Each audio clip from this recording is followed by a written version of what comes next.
Hi, this is Dr. Stephen Jones, and I'm going to talk to you for just a little bit about regression using Excel. You may have used SPSS or SAS or some other program. I'm going to show you an easy way to look at single regression.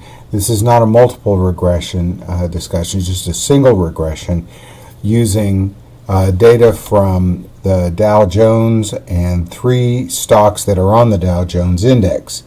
And you can see them on the screen here where what you have available is Disney, Johnson & Johnson, and McDonald's. And I simply downloaded the data on stock prices for each of these from Yahoo Finance. You could get the data in many other places, but I want to show you that I have basically a year's worth of weekly ending stock price data here. So if you look at it going all the way down, you have in this case about 52, 53 pieces of data, about 52 pieces of data. And so what you want to do here is be able to use the regression function that is available with Excel. And you do that by starting with going to the Data tab on Excel. And you're looking for data analysis. Now, if you have not downloaded the analysis opt-in for Excel, you should do so, and you do that by going to File and then to Options, and it allows you to pick up add-ins, and in this case we'd be using the Analysis Tool Pack. So you should be able to download that and then be able to use it here. So we are going to use the Data Analysis tool for regression. Now, if you go to this link right here, Data Analysis, and click on that, it allows you to choose from a lot of different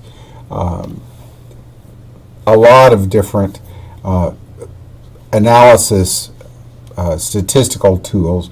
And in this case, instead of correlation, covariance, F-tests, etc., we're going to use the regression test here.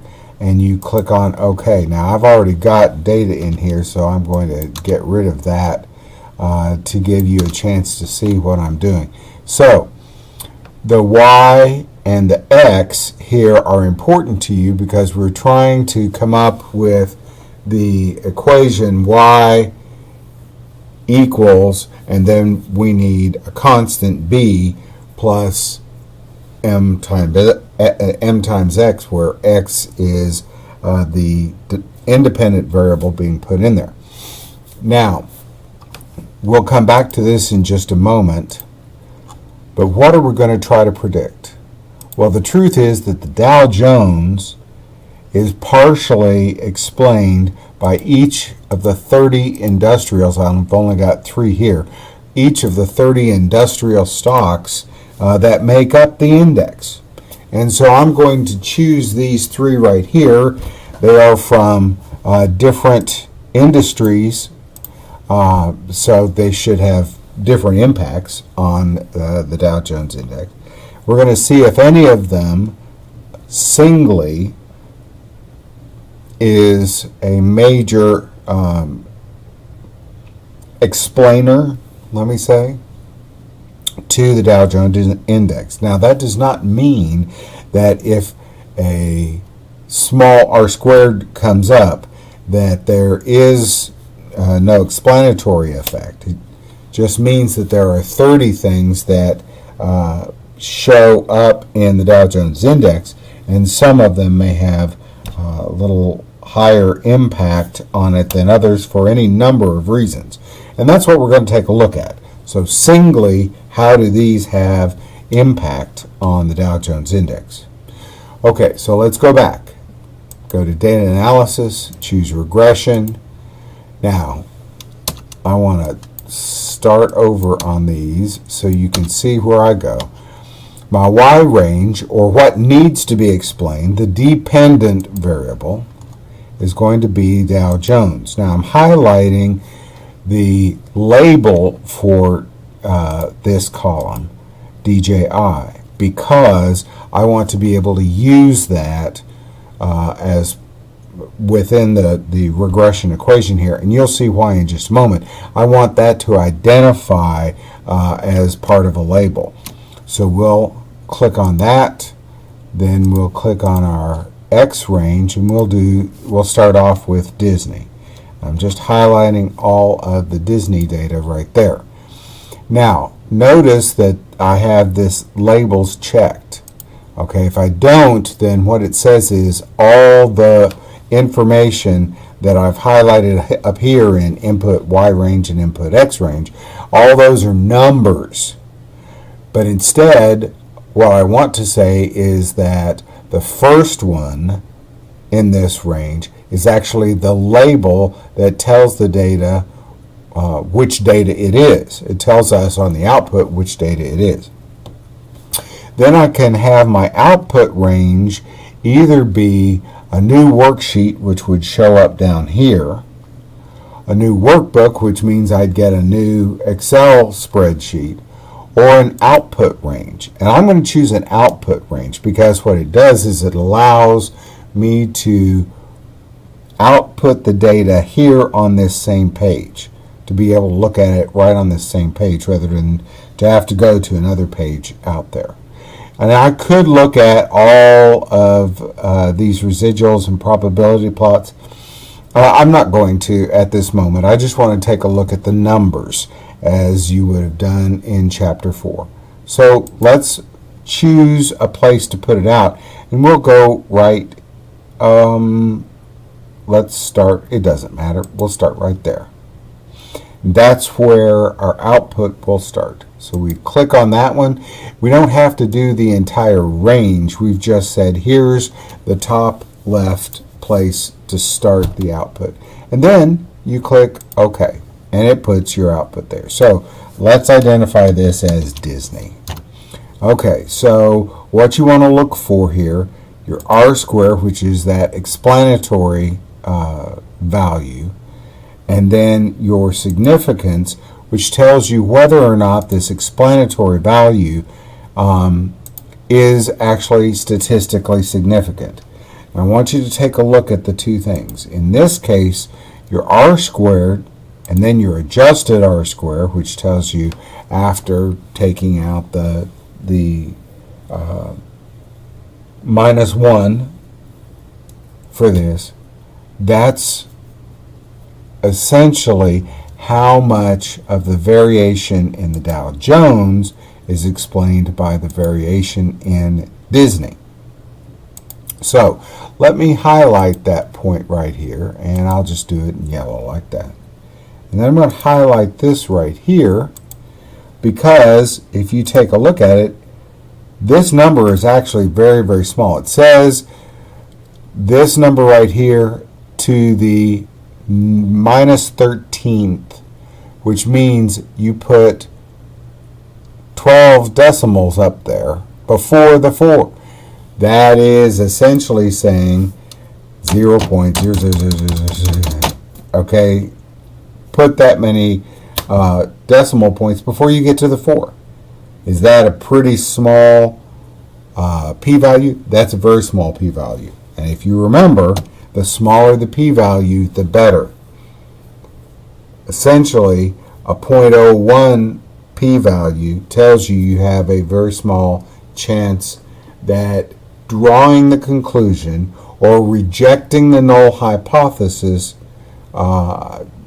would be the bad decision. Here's what our hypothesis is. In this regression equation, we're trying to say that Disney has no impact on the Dow Jones, that its stock price has no relationship to this index price.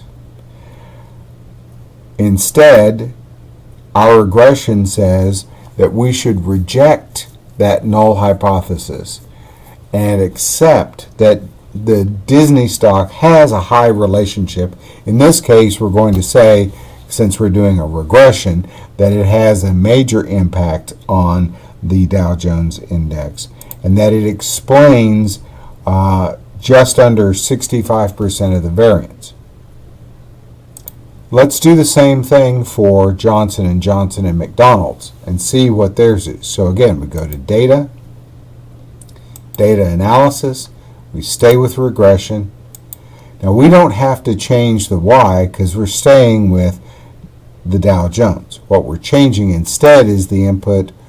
Instead of using Disney, we're going to use Johnson & Johnson. And we're going to change our output range. Instead of putting it here, we're going to put it down here. Everything else is the same. So here's Johnson & Johnson. So again, let's look at our R square here.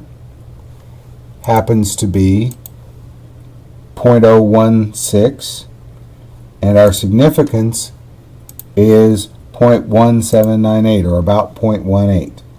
Since we want a significance that happens to be 0.05 or less, if possible, at the very outside of 0.1, this is much too large and would indicate that it is not a significant predictor or does not have a significant impact on the Dow Jones Index.